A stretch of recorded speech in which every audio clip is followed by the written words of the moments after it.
चुनौती है, मारो। जो परशुराम करेगा वो तुम थोड़ी करोगे। परशुराम किसी को काटेगा तो ऐसे करेगा, उठो तो खड़ा हो जाएगा। कैसे, फिर एक बार बताओ जरा, कैसे करेगा परशुराम? देखो क्या करेगा? देखो देखो, यही तो समझो। क्यों? उसमें बच्चू करना है। कैसे? क्योंकि मृत संजीवनी विद्या तो हमारे घर में है। तो कैसे छू करोगे, बताओ दे जरा। मंत्र तुम कौन पढ़ोगे? नहीं, पहले तुम मराओ। नहीं, हम मरे। नहीं, पहले तुम मराओ। नहीं, इधर हमें बताओ देखो जरा। एक क्षण, हम क्रिया तो तब बताएंगे जब कोई मरे तो। अच्छा, कोई मरे और या तो तुम मर जाओ तो हम छू कर, तो हम पर छू करोगे, हम खड़े हो जाएंगे। पहले छू, तो छू करने से भैया जब हो जाए, अरे रुको, तो एक एक बात लेते अरे चलो, रुको। अच्छा लगेगा ना, अच्छा। ज्यादा नहीं बोलेंगे हम। हाँ। जैसे इन्होंने कहा कि परशुराम कि पिताजी मर गए तो परशुराम ने जिंदा कर लिया, माताजी मर गई तो माताजी को इन्होंने जिंदा कर लिया, बाबा मर गए बाबा को जिंदा कर लिया। तो इन्होंने कहा कि हम ऐसा करेंगे, उठो, अब वो उठ जाएगा। तो धनुष से कहो उठाओ। क्यों? जब माता को जिंदा कर सकते हो, बाबा को जिंदा कर सकते हो, तो धनुषों जोड़ ले, फिर कहा अल्लाह मचाए, फिर उसी से कहो। लक्ष्मण पर का नियम लगा रहे हो कि तुम मरो फिर हम जिंदा करें, तो धनुष से महाराज कहो छू। ये बात अभी नहीं लगेगी आप। अच्छा, लगेगी नहीं? ये बात इसलिए नहीं लगेगी नियम लगा रहे हो क्योंकि अस्त्र और शस्त्र, धनुष जो है, विचार करना, जो शस्त्र होता है, जो अस्त्र होता है, वो स्वयं में चलायमान नहीं होता। अस्त्र और शस्त्र जो है वो स्वयं चलायमान नहीं होते, उनको चलाया जाता है। और चलाने वाला जो होता है वो वीर होता है। विचार करना, यदि इसके अंदर जीव का प्रवेश होता तो परशुराम अधिकार दिखा देता। विचार करना, लेकिन अस्त्र और शस्त्रों का बनाने का काम परशुराम का नहीं है, ये विश्वकर्मा का है। किसका काम है यह बात? तो ये परशुराम का कार्य थोड़ी है। यदि परशुराम का ये कार्य तब होता जब ये अस्त्र और शस्त्र ना होता तब। अगर ये मनुष्य के शरीर में होता तो परशुराम इसको जिंदा कर देता। विचार करना, तो हमें जिंदा करने का अधिकार है, लेकिन जहां पर तुम कह रहे हो परशुराम जी ऐसे कर दे तो खड़े हो जाए, तो खड़े वो तो पहले भी नहीं थे और ना खड़े अब हो सकते हैं, क्योंकि जब खड़े थे तब खड़े थे, अब कैसे खड़े हो जाएंगे? विचार करना, तो ये जो नियम तुम्हारे ऊपर लागू हो रहा है। आइए जरा, एक छोटा चिंतन तुमने दिया था, तुमने कहा भावी मेट सके त्रिपुरारी। ये शब्द बड़ा मूल्यवान है, अच्छे लोग बैठे हैं, सबके कानों में आवाज जाएगी। तुमने कहा कि शंकर जी भाभी को मेट देते हैं, नहीं हो सकता। शंकर जी भाभी को अगर मेट सकते, विचार करना, तो हाँ, भाभी मेट सके त्रिपुरारी, अगर शंकर जी भाभी को मेट सकते हैं तो सती के भाभी को मेट देना चाहिए। शंकर जी भाभी अगर मेट सकते हैं तो सती के अंदर तो संशय था, और शंकर जी तो बार बार कह रहे हैं राम सो परमात्मा भवानी, लेकिन सती कहती है कि मैं राम को परमात्मा नहीं मानती। तो शंकर जी भाभी नहीं मेट पा रहे। शंकर जी ने एक शब्द कहा कि जो तुम्हारे मन अति संदेहु और तो किम जाय परीक्षा। समझो, तो भाभी मेट देना चाहिए, लेकिन भाभी नहीं, ये हर स्थान पर लागू नहीं हो सकता। मैंने इसलिए पहले भी कहा था कि हर स्थान पर यह लागू नहीं होता। विचार करना, जैसे तुमने चौपाई पढ़ी थी, आस तोस तुम औढ़र दानी, आरती हरऊ दीन जल जानी, तो ये बात दशरथ ने शंकर जी के लिए कही है। तो क्या शंकर जी ने दशरथ की भाभी मेटी? नहीं मेटी। अर्थात क्या सती की भाभी मेटी? नहीं मेटी। अगर बेटी होती तो सती की ने सीता का भेसा, अगर मेट दिया होता तो सती ने सीता का भेष न बनाया होता। विचार करना, परीक्षा लेने न जाती, अर्थात ये हर स्थान पर लागू नहीं होता। वही सो जो राम रच राखा, ये शब्द जो तुम्हारा आता है, ये निश्चय रूप में कहीं ना कहीं ये दर्शाता है कि शंकर भी किसी के अधीन है कि नहीं है। अर्थात ये निकल के आता है कि शंकर भी किसी के अधीन है। अगर अधीन न होते तो भाभी मेट सके तो बुरारी, ये बात हम तुम्हारी मान लेते। चिंतन करिए, शंकर किसके अधीन है? देखो है ये। और तुमने कहा कि प्रहलाद का विश्वास रखने के लिए भगवान खंभा फाड़ के आ गया। तो जैसे भगवान खंभा फाड़ करके प्रकट हो गया, ऐसे शंकर जी को प्रकट हो जाना चाहिए। देखिए, जहां पर निज होता है, निज, तो वहां पर तो भगवान प्रकट नहीं हो सकता। लेकिन जो भक्ति होती है वो निज नहीं होती है। भक्ति निज नहीं होती, भक्ति भगवान की होती है। और जो भक्त होता है वो भक्ति भगवान के अधीन होकर के करता है। विचार करना, अच्छे लोग समझेंगे इस बात को। भक्त जो होता है वो भक्ति भगवान के अधीन होकर के करता है। और जब भक्त अपना निज भक्ति भगवान के अधीन कर देता है तो भगवान भक्त के अधीन होकर के अहम भक्त पराधीनों के अनुसार भगवान खंभा फाड़ करके प्रकट हो जाता है। विचार करना। लेकिन परशुराम के अंदर भगवान की भक्ति नहीं है, राक्षस की है का? भाई भगवान की भक्ति नहीं तो किसकी है? देखो कुतर के देखो, कुतर का कहते हो, बात ही कर रहे हो। नहीं, यहाँ परशुराम के अंदर भक्ति नहीं है। विचार करना, क्या है? यहाँ परशुराम के अंदर भक्ति नहीं है। यहाँ परशुराम के अंदर है क्रोध। व्यापे हु कोप शरीर, परशुराम के अंदर है क्रोध। अतृष बोले बचल कठोरा, और कहू जड़ जनक धनुष के। तो परशुराम के अंदर क्रोध है, और क्रोध जो है ये भक्ति का मार्ग नहीं है। विचार करना, तो क्रोध भक्ति का मार्ग नहीं है। अगर परशुराम भक्ति मार्ग पर चलता तो शंकर जी को प्रकट कर लेता। विचार करना, लेकिन परशुराम भक्ति मार्ग पर नहीं चल रहा, परशुराम क्रोध के मार्ग पर चल रहा। थोड़ा अंतर हो गया। अंतर ये हो गया, इन्होंने कहा कि परशुराम भक्ति मार्ग में नहीं चल रहा, क्रोध के मार्ग पर चल रहा है। यदि भक्ति मार्ग पर चल रहा होता तो शंकर जी को प्रकट कर लेता। हमने ये नहीं कहा था कि परशुराम जी शंकर जी को प्रकट कर लें। क्या हमने ये कहा था? हमने ये नहीं कहा था कि परशुराम जी शंकर जी को प्रकट करें।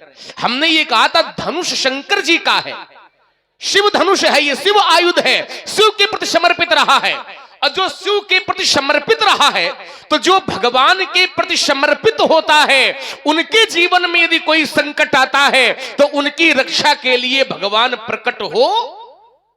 जब जब होए धर्म के हानि, बाढ़ई असुर अधम अभिमानी, तब तब प्रभु धरी विविध शरीरा, और हरई कृपा निधि सज्जन। अपने भक्तों की पीड़ा को हरण करते हैं। तो परशुराम भक्ति मार्ग पर चले न चले, धनुष तो चल रहा था। बात हमारी धनुष की है, परशुराम की बात हमारी नहीं थी। धनुष तो भगवान शंकर का था, शिव धनुष तो भगवान शंकर के प्रति समर्पित था। देखिए, धनुष का जहां भी उल्लेख आया है तो धनुष बाद में है, शंकर जी पहले। सोई पुरारी को दंड कठोरा, तो पुरारी को दंड लिखा गया, तो पुरारी पहले लिखा गया और कोदंड बाद में लिखा गया। कोदंड माने धनुष, और पुरारी पहले माने शंकर जी का नाम पहले और धनुष का नाम बाद में।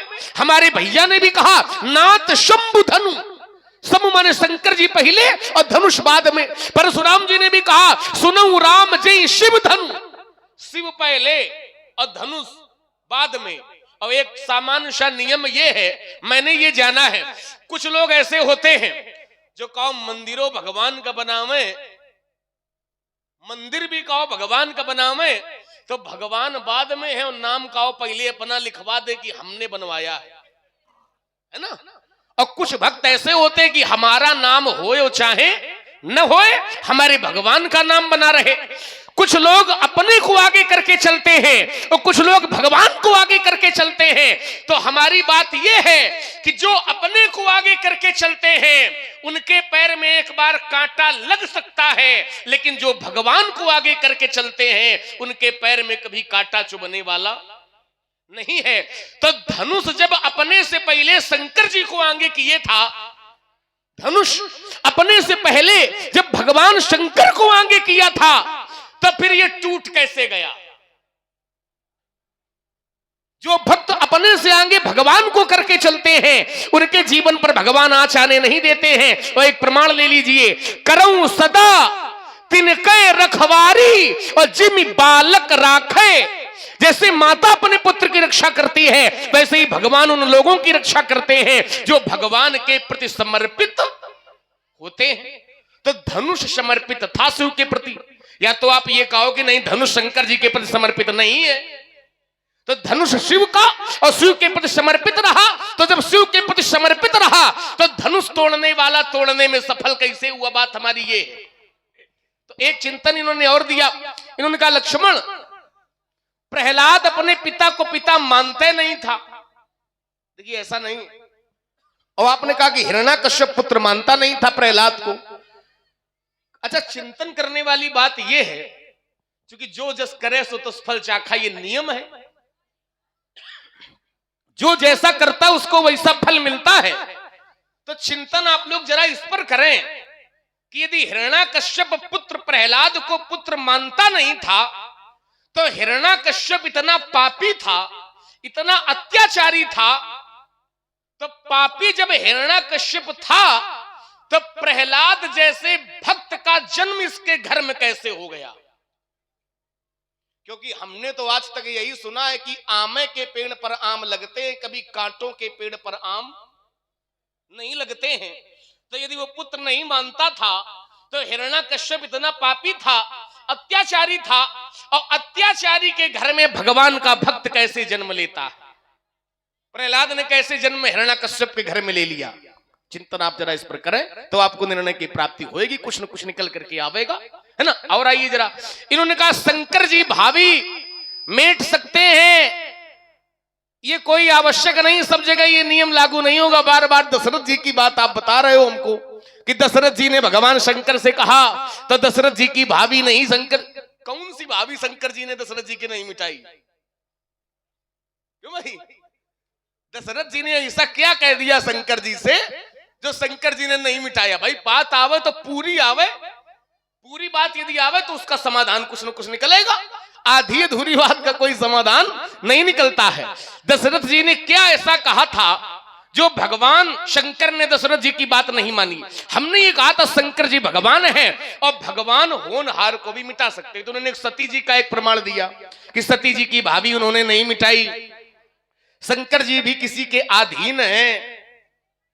तो केवल एक वाक्य मैं जानना चाहता हूं कि शंकर जी अधीन किसके हैं? अच्छा, एक आश्चर्य हमें इस बात पर हो रहा है कि परशुराम जी ये बात कह रहे हैं शंकर जी के भक्त हैं, और शंकर जी का भक्त ये कहा है कि शंकरो जी किसी के अधीन है, तो फिर ये शिव महिमा घटाने वाली बात हो गई। नहीं, गलत बात। यदि ये कह दिया जाए कि शंकर, हम जैसे हम राम भक्त हैं और हम ये कहते हैं कि राम भी किसी के अधीन है, तो कहीं ना कहीं हमारी भक्ति पर प्रश्न चिन्ह है कि राम के भक्त होने के बाद भी राम को हम छोटा कर रहे हैं। और आप शिव भक्त हो और शिव भक्त होने के बाद भी ये कह रहे हो कि शंकर जी किसी के अधीन हैं। ये आपका मानना हो सकता है, लेकिन मेरा मानना ये है कि जिसके लिए आप अधीन शब्द का प्रयोग कर रहे हो, शंकर जी उसके अधीन नहीं है, बल्कि शंकर जी उसके बराबर है। शंकर जी और उनमें कोई भेद नहीं है। वो अपना आराध्य शंकर जी को मानते हैं। जैसे आपने मर्यादा बचाई, नाम नहीं बताया, तो लोग समझ जाएं मर्यादा हम भी बना के रहें चरित्र की। शंकर जी उसके अधीन नहीं है, शंकर जी उसको अपना आराध्य मानते हैं, और जिसकी चर्चा आप कर रहे हो वो शंकर जी को अपना आराध्य मानता है। एक पंक्ति ले लीजिए, वो शंकर की पूजा करता है और शंकर जी उनका सम्मान करते हैं और वो शंकर जी का सम्मान करते हैं। सम्मान करना विषय अलग है। शंकर जी चाहते तो मिटा सकते थे सती की भाभी, लेकिन शंकर जी ने नहीं मिटाई। क्यों नहीं मिटाई? क्योंकि सम्मान उनका था। एक पंक्ति उसी जगह कही गई है, क्या कहा गया है? हरि इच्छा हृदय विचारत शंभु सुजाना। उन्होंने विचार किया, अब विचार करने में जब उन्होंने पाया कि इसमें हरि की इच्छा है, तो अपने भगवान की इच्छा को जान करके उन्होंने हस्तक्षेप करना ये उचित नहीं समझा। हम ऐसा कर सकते हैं, लेकिन ऐसा किया नहीं। जैसे एक उदाहरण हम दे आपको, बढ़िया मर्यादा सम्मान के अंतर्गत समझ लीजिए।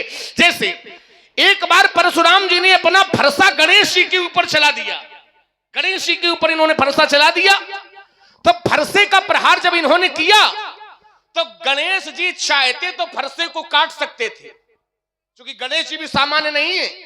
लेकिन गणेश जी ने फरसे को काटा नहीं। भगवान काट सकते थे, लेकिन काटा क्यों नहीं? काटा इसलिए नहीं कि यदि मैं फरसे को काट दूंगा तो मेरे पिताजी का सम्मान चला जाएगा। लोग ये कहेंगे कि गणेश के पिता शंकरे जी ने परशुराम को ये फरसा दिया था, और शंकर जी ने फरसा दिया, और वही फरसा जब शंकर के पुत्र पर चलाया गया तो फरसा काम नहीं आया। तब पिता का सम्मान सुरक्षित बना रहे, इसलिए गणेश जी चाह करके भी काट सकते थे, लेकिन उन्होंने काटा नहीं। ठीक वैसे ही भगवान शंकर सती की भावी मिटा सकते थे, लेकिन सम्मान उनका है तो उनका सम्मान न जाने पावे, इसलिए शंकर जी ने सती की भावी को मिटाना उचित नहीं समझा। ये एक दूसरे का सम्मान है। और एक पंक्ति हमारी ले लीजिए, हरि हर पद रति मति न कुतर की, और तिनका मधुर कथा। हरि और हर में कोई भेद नहीं है, इसलिए महाराज विचार करना पड़ेगा। मेरी दृष्टि में शिव और राम में, या शिव और हरि में कोई भेद नहीं है। और इसी प्रस्तुति पर आप कि दशरथ जी ने कौन सी बात ऐसी कही थी जो शंकर जी ने नहीं मानी? तुम मूल्य बात में जरा इसको चिंतन करिएगा पहले। अवश्य। तुमने कहा कि इनके ये संबंध है, माने वो उनको स्वामी मानते हैं, वो उनको स्वामी मानते हैं। ये संबंध संसारिक क्रिया पर लागू होते हैं लक्ष्मण। सेवक स्वामी सखा सिय पीके, ये संबंध किसके? राम और शंकर के। विचार करना, तो राम संसार में आए क्यों भाई? आए कि नहीं आए? और दशरथ के लड़का बन के आए, कौशल्या के बेटे होंगे, हो सकता है लक्ष्मण के भाई हो सकता है, संशय है क्या कोई? खुल के आओ मैदान में। मैदान में तो खुल के पहले आ गए थे, छिपे छिपे रहो। नहीं, खुल के तो पहले आ गए थे जब आशीर्वाद दिया था। तो फिर ये हो सकता क्या कह रहे हो सकता इसलिए कह रहे हैं कि हमको तो ऐसा लगता है क्योंकि तुम ऐसी बात कह रहे हो। विचार करना, शंकर और हरि में कोई अंतर नहीं है, यह लक्ष्मण कह रहा है। लेकिन जिसने शंकर को पैदा किया है, विष्णु को पैदा किया है, वो उसमें तो अंतर है। वो कौन है? जिसने शंकर को बनाया, ब्रह्मा को बनाया, विष्णु को बनाया, तो आचार्य ने कहा वो अलग है। वो कौन है? वो है बिनु पग चले सुने बिनु काना, कर बिनु कर्म करे बिनु नाना, आनंद रहित सकल रस भोगी। नाम वो विशेष है, उसका कोई नाम नहीं है। नाम और रूप तो इसमें पाए जा सकते हैं। विचार करना, उसके नाम और रूप में मत जाइए, क्योंकि जग पेखन तुम देखन हारे, और विधि हरि शंभु नचावन हारे, और आगे है तेऊ न जाने मरम तुम्हारा। उसके रहस्य को कोई जानता नहीं है। शंकर ब्रह्मा विष्णु ये भी उसके रहस्य को जान नहीं सकते। विचार करना, अगर ये वो एक ही होते, ये और वो हो, अगर एक ही होते तो मनु और शत्रुपा तपस्या कर रहे हैं। विचार करना, और अगर एक ही होते तो विधि हरि तप देख अपारा, और मनु समीप आए बहुबारा। विचार करना, लेकिन उन्होंने कहा मांगहु वर बहु भात लुभाए, पर परम धीर नहीं चले। आंखें नहीं खोली, और उन्होंने कहा वरदान मांगो, ब्रह्मा गए, विष्णु गए, सब गए, तीनों गए, लेकिन मनुष्य रूपा ने आंखें नहीं खोली। लेकिन जब आकाशवाणी भई तब खोली। आकाशवाणी निराकार की भई, साकार की नहीं भई। तो निराकार ने कहा मांग मांग बर भई न भवानी। तो आंखें भी खुली, वरदान भी मांगा, चाहूं तुम्हें समान शुद्ध। विचार करना, तो अगर एक है तो यहां और वहां में फिर अंतर क्यों? विचार करना, एक छोटी बात, ये तर्क है, विचार करिएगा। इसको अपने अनुसार परसने का प्रभाव लाओ जरा। अवश्य लाएंगे, लाना पड़ेगा। और चलिए, लाना इसलिए पड़ेगा क्योंकि हम समझौता नहीं करते।